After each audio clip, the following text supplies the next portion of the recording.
झूठ बोलने वाली चिड़िया। एक बड़ी सी जंगल में कविता नाम की चिड़िया अपने मम्मी पापा के साथ रहती थी। कविता चिड़िया दिखने में सुंदर थी। एक दिन कविता अपनी मम्मी से बात कर रही थी। मम्मी मम्मी, वे मुझे स्कूल की फीस दे दो। टीचर ने स्कूल की फीस जमा करने के लिए कहा है। ठीक है, जाओ, तुम जल्दी से तैयार हो जाओ।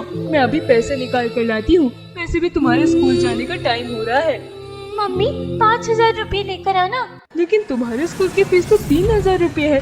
2,000 रुपए ज्यादा क्यों मांग रहे हैं? पता नहीं मम्मी, लेकिन स्कूल में टीचर ने 5,000 रुपए लाने के लिए बोले हैं। हम लोगों के एग्जाम होंगे ना, इसलिए 2,000 रुपए एक्स्ट्रा फीस लग रही है। अच्छा, मुझे तो नहीं पता था। चलो खैर, कोई बात नहीं, मैं अभी पैसे लेकर आती हूँ। तुम फटाफट तैयार हो जाओ। कुछ देर बाद कविता चिड़िया स्कूल जाने के लिए तैयार हो जाती है और रीमा चिड़िया पैसे लाकर कविता चिड़िया को दे देती है। कविता चिड़िया पैसे लेकर घोंसले के बाहर स्कूल की तरफ जाने लगती है। मम्मी को मैंने उल्लू बनाया और उनसे झूठ बोल दिया कि 2,000 रुपयों की एक्स्ट्रा फीस लग रही है। अब मैं 2,000 रुपए का पिज्जा खाऊंगी, वह भी कोल्ड ड्रिंक के साथ। तभी कविता चिड़िया के पास राजू कौवा आता है। क्या हुआ कविता चिड़िया, बड़ी खुश लग रही हो, कहीं जा रही हो? खुश क्यों ना हो, आखिर आज मैं पिज्जा खाने जो जा रही हूँ। अरे वाह, पिज्जा पार्टी, किसके साथ जा रही हो? चलो मैं इस राजू को भी उल्लू बनाती हूँ और मजे लेती हूँ। वे आज ना मेरा बर्थडे है, इसलिए मैं केक और पिज्जा खाने जा रही हूँ। अरे वाह वाह, आज तुम्हारा बर्थडे है। हैप्पी बर्थडे कविता। तो फिर चलो, मुझे भी पार्टी दो ना। उल्लू बनाया, बड़ा मजा आया। मैं तो झूठ बोल रही थी, आज कोई मेरा बर्थडे थोड़ी है। कितनी झूठी हो तुम, बात बात पर झूठ बोलती हो। इतना झूठ बोलना अच्छी बात नहीं होती। कविता, अपनी आदत सुधार लो, वरना बाद में बहुत पछताओगी। अब तुम्हें उल्लू बनाया है तो तुम तो चिढ़ोगी ही। और बड़े आए पिज्जा खाने वाले, कभी तुमने पिज्जा की शक्ल भी देखी है जो पिज्जा खाओगे? चलो छोड़ो मेरा रास्ता, जाने दो मुझे। इतना बोलकर कविता चिड़िया वहाँ से पिज्जा खाने के लिए दुकान पर जाती है और वहाँ बैठकर आराम से पिज्जा खाती है और काफी देर बाद स्कूल पहुँचती है। कहाँ थी तुम कविता? इतनी देर में क्यों आई हो? ये कोई टाइम है स्कूल आने का? अरे बाप रे, अब अगर मैं मैडम को बताऊंगी कि मैं पिज्जा खाने चली गई थी तो ये मुझे पक्का सजा देंगी। अब क्या करूँ? अब यहाँ पर ऐसे खड़ी रहोगी या मेरे सवाल का जवाब भी दोगी? कहाँ थी तुम? इतनी लेट स्कूल क्यों आई हो? सॉरी मैडम, तो मेरी मम्मी की तबीयत खराब हो गई थी, इसलिए मैं घोंसले का काम कर रही थी। फिर मैंने पापा को टिफिन बना कर दिया और फिर स्कूल की फीस भी जमा करनी थी, इसलिए मैं अपने पड़ोसी से उधार मांग कर लाई हूँ। इन्हीं सब कारणों से मुझे स्कूल में आने में इतनी देरी हो गई। अच्छा चलो ठीक है, तुम रोना बंद करो, कोई बात नहीं, लाओ फीस दो और आइंदा से लेट मत हो ना। जी मैडम, मैं आज के बाद कभी लेट नहीं होंगी। मेरा झूठ तो कोई पकड़ ही नहीं पाता है। सब मेरे झूठ पर इतनी आसानी से यकीन कर लेते हैं, और यकीन करे भी क्यों ना, मैं इतनी भोली बनकर झूठ बोलती हूँ। सच में दुनिया वाले कितने बेवकूफ हैं।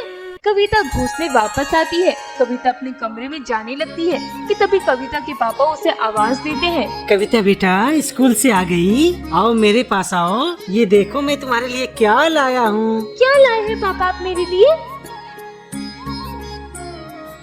ये लो कविता, देखो मैं तुम्हारे लिए कितना सुंदर सा बैग लाया हूँ।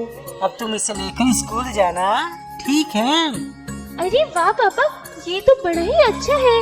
कविता खुश होकर अपने कमरे में वापस चली जाती है। अगले दिन सुबह कविता अपने दोस्तों के साथ स्कूल से वापस आ रही थी कि तभी अरे वाह कविता, तुम्हारा ये बैग तो बहुत ही सुंदर है। हाँ कविता, ये बैग तो कहाँ से लाए? ये बैग मेरे पापा बहुत दूर के जंगल से लेकर आए हैं, बहुत महंगा है। झूठ बोल रही है ये कविता, कोई इसके पापा दूर के जंगल से नहीं लाए हैं बैग। यहीं पास वाले जंगल में मेला लगा है, वहाँ पर मिल रहे हैं ये वाले बैग। इस कविता की तो आदत है झूठ बोलने की, छोटी छोटी बातों पर झूठ बोलती रहती है। सच में कविता, तुम छोटी छोटी सी बातों पर झूठ बोलती हो। क्या मिलता है तुम्हें झूठ बोलकर? राजू की बच्ची, तू ज्यादा मत बोला कर, वरना मैं तेरा मुंह नोच लूंगी। और मैं झूठ नहीं बोलती। ये देखो, सबसे बड़ा झूठ तो यही बोल दिया कि तुम झूठ नहीं बोलती। अरे यार, इस तरह छोटी छोटी बातों पर झूठ मत बोला करो। झूठ बोलना अच्छी बात नहीं होती और इससे तुम्हारा ही नुकसान होगा। मैं कोई छोटा मोटा झूठ नहीं बोलती और तुम लोग ना मुझसे ज्यादा मत चिल्ला करो। इतना बोलकर कविता चिड़िया गुस्से में अपने दोस्तों के पास से उठ जाती है और अकेले में बैठकर सोचने लगती है कि राजू कौवे को तो मैं बाद में देख लूंगी, बहुत ज्यादा ही बोलने लगा है। छोटी मोटी झूठ बोलकर ये मेरा मजाक उड़ा रहा था ना, अभी इसको मैं मजा चखाती हूँ। कविता चिड़िया राजू कौवे के पास जाती है। राजू राजू जल्दी चलो, देखो वहाँ तुम्हारी माँ पानी भरने गई थी और वहाँ बेहोश होकर गिर गई है, जल्दी चलो। क्या कह रही हो कविता? मैं तो अपनी मम्मी से मिलकर आया था, अभी तक तो घोंसले में सही सलामत थी।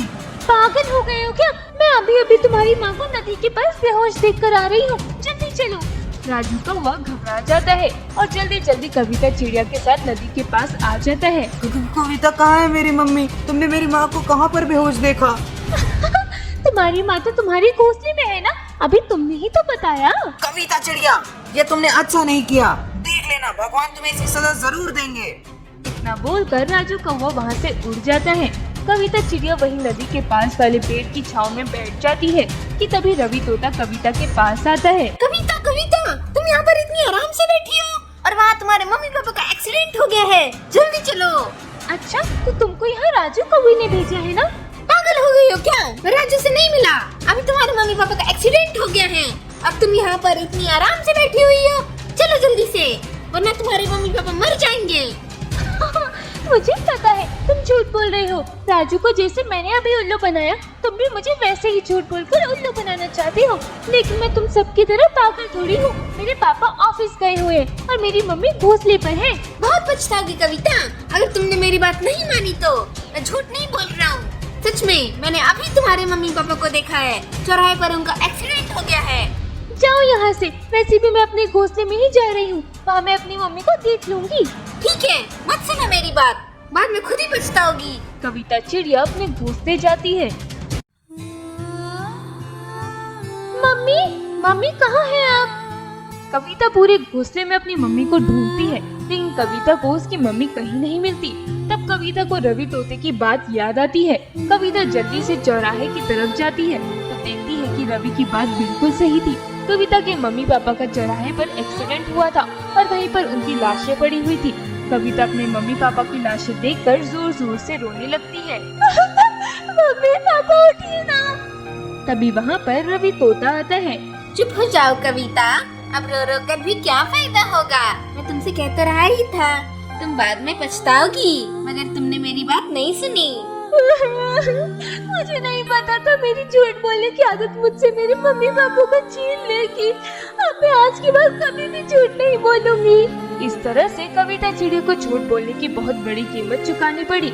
इसके बाद कविता चिड़िया ने कभी झूठ नहीं बोला और अकेले ही अपना जीवन बिताने लगी।